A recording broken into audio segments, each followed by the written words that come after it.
আন্তরিকতা দিয়ে করতে হবে। এই কাজগুলো করতে দল বেঁধে দেওয়ার প্রয়োজন আছে কিনা? আমরা একা কিভাবে? আপনার বাড়িতে যদি আমাদের দুইজন নেতা থাকে, দুইজন দুইটা যাবে প্রতিটা করে। এই 3 বাড়ির মধ্যে আমাদের 6 জন যদি নেতা থাকে, 6 জন 6 বার যাবেন ভোট চাওয়ার জন্য। এবার আমাদেরকে আমাদের ভোট নিশ্চিত করতে হবে। আর একটি কাজ করতে হবে।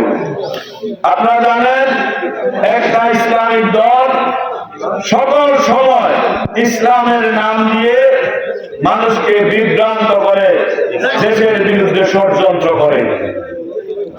আপনারা জানেন তো সেই দলটি কারা? 47-এ আমাদের দেশের সকল মুসলমান চেয়েছে পাকিস্তান, ওরা চেয়েছে হিন্দুস্তান। দেশের বিরুদ্ধে ওদের অবস্থান কিনা? ওরা দেশের বিরুদ্ধে অবস্থান। আমরা সকল